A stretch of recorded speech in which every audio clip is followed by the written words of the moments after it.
J'aimais beaucoup dessiner et quand j'avais 7-8 ans, je passais mon temps à faire des livres à parfois un seul exemplaire. C'était un peu le début de la micro-édition.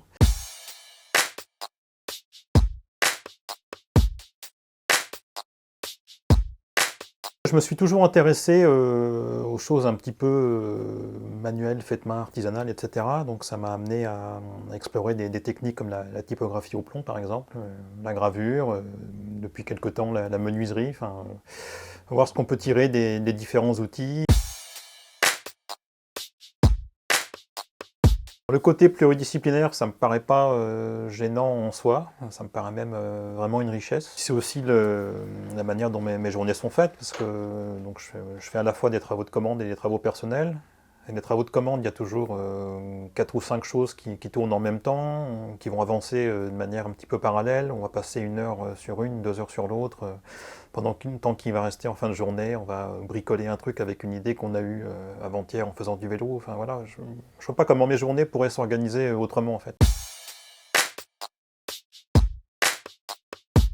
Et puis j'ai la chance d'habiter au bord de la mer. C'est une grosse source d'inspiration parce qu'on trouve beaucoup de matériaux qui sont rejetés par les flots. Donc on séjournait dans l'eau, qui ont été transformés, parfois grattés, cassés. Et qui ont un aspect qui est très intéressant, quoi, qui n'est pas celui de matériaux naturels, pas non plus celui de matériaux manufacturés, c'est une espèce d'état intermédiaire entre les deux. Ce qui m'intéresse, c'est quand même des choses, des emballages ou des choses comme ça, qui ont été manufacturés, donc qui ont subi un passage en usine, qui ont eu une première vie, et le fait de séjourner dans l'eau, c'est comme s'ils étaient redevenus un petit peu sauvages, quoi. Voilà, donc j'ai une espèce de collecte de matériaux qui est toujours en cours comme ça.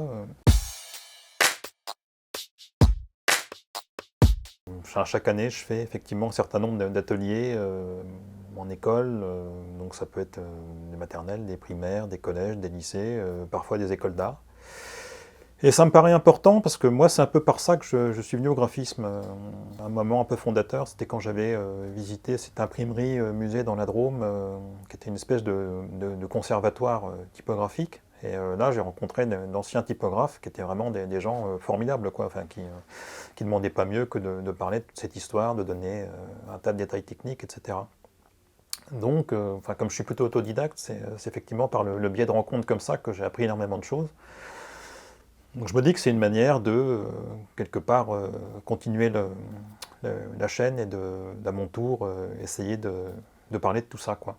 En général, ça marche toujours très bien quand je viens dans une école avec une presse à épreuve, des caractères, des objets, de l'encre, et qu'on fait un atelier de pratique. Enfin, c'est toujours un bon moment, quoi. Enfin, en général, on s'amuse bien.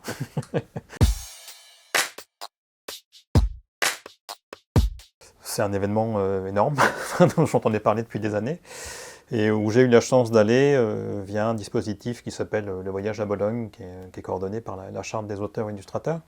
Il y a ce petit livre qui s'appelle Qui suis-je, qui est sorti chez Motus, qui a été plutôt bien accueilli. Et donc ça a enclenché des choses derrière, de nouveaux projets qui se réactivent, et là arrive l'invitation à Bologne. Donc parfait. C'était effectivement l'occasion de le présenter, de présenter des nouveaux projets et de rencontrer, enfin de prendre langue en tout cas avec des éditeurs que je n'avais pas encore eu l'occasion de croiser, des Français, mais également de rencontrer en vrai l'éditeur italien qui venait de sortir cette version que je n'avais pas encore eu l'occasion de rencontrer un autre éditeur québécois, La Pastèque, avec lequel j'avais fait un livre il y a des années. Il y avait 14 rendez-vous sur 2 jours, donc c'était des journées qui étaient extrêmement denses. Ce qui était extrêmement intéressant aussi, c'est d'y aller en groupe, parce qu'on était 12 auteurs-illustrateurs, d'âge assez variés. La retombée japonaise, c'est un travail en concertation avec ce qu'on appelle un agent d'illustrateur, qui a la particularité d'être franco-japonais. Donc d'avoir des bureaux à Tokyo et à Paris, et de faire travailler des illustrateurs des 2 pays. Et donc en fait, ça fait quelques années que cet agent, qui s'appelle Bureau Kida, travaille avec un événement qui s'appelle la Fête de la Rose, qui est à Tokyo tous les ans, où c'est au moment de la floraison et de l'éclosion des roses. Il y a une grande exposition en plein air avec des images tirées en grand format qui évoque la rose dans tous ses états. Donc j'ai été invité à participer à cette exposition collective. C'est une année assez faste, parce qu'il y a 2 livres qui sont sortis à un mois d'intervalle. Le premier qui porte le titre énigmatique de Devenir chevreuil. Une sacrée belle histoire, parce qu'en fait, donc ça remonte au premier confinement, au mois de mars. Je me retrouve dans ma maison, pas très loin d'ici. Je m'aperçois qu'en fait, j'avais jamais remarqué la diversité des verts qu'il peut y avoir dans tout simplement une haie qui est en train de repousser. Enfin, la couleur éclatante de ces teintes, la forme des bourgeons parfaite, tout ça. Je ne sais pas pourquoi, je me mets à m'exclamer ça doit être formidable d'être un jeune chevreuil pour pouvoir goûter à tout ça. Et on enclenche la conversation, on en discute, tout ça, on en parle pendant quelques jours. Et puis un matin, on descend prendre le petit déjeuner, on voit la haie bouger un petit peu, et on voit une silhouette s'avancer dans le jardin. Et c'était un jeune chevreuil. On est resté tout à fait sidéré. C'est un petit peu comme s'il avait été appelé par ces conversations qui étaient une espèce de poème oral en train de s'écrire, tout ça. Donc là, je me suis dit, mais oula, il faut faire quelque chose. Il y a un deuxième livre qui sort ces jours-ci, qui a lui aussi une histoire un peu étonnante. Donc ça s'appelle Tout se transforme.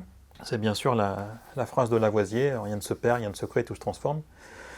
C'est une phrase entendue en 5e qui m'a marqué pour la vie. C'est une série de double pages qui parle de transformation. Et la première idée que j'avais, c'était celle-ci. La table se souvient que quand elle était jeune, elle était un arbre. Et donc c'est une idée que j'ai trouvée en étant tout simplement à table chez moi et en me disant mais cette table elle n'a pas toujours été une table, elle est en bois. À un moment, elle était un arbre, il vivait en forêt, il est peut-être nostalgique de tout ça. Et donc j'ai imaginé une espèce d'objet qui retombe en enfance en quelque sorte, qui sent sauvage. Donc j'ai imaginé ensuite, il y a en tout une vingtaine de circonstances comme ça. Un bonhomme de neige qui prend un coup de soleil, qui devient une flaque, etc. Le gros projet pour 2023, c'est la conclusion d'une recherche que je mène depuis 6 ou 7 ans, je crois, sur un graphiste qui s'appelle Joseph Le Callennec, un graphiste des années 30 à 70. Il a dessiné plein d'objets qui sont très connus, enfin des objets graphiques, dont le Milborn, qui pendant longtemps était le jeu le plus vendu dans le monde. Il a aussi fait le logo de la pie qui chante, enfin voilà, il est vraiment dans l'espace public, quoi. Et donc je me suis dit, ce monsieur, fatalement, il y a de la documentation sur lui, et en fait, il n'y avait rien. Je me suis dit, bah, il faut tirer tout ça de l'oubli, parce que ça le mérite vraiment. Donc ça fait des années que ça dure, que je collecte des pièces à gauche, à droite, etc. Et j'ai l'opportunité de faire une exposition, donc au printemps 2023, dans un endroit qui s'appelle Le Cygne, qui est à Chaumont, dans l'est de la France, et le Cygne, c'est le Centre national du graphisme. Et ce sera au moment de la Biennale internationale du graphisme. Donc c'est une occasion assez formidable pour rendre hommage à ce monsieur et mettre sur pied une exposition dont je serai le commissaire d'exposition.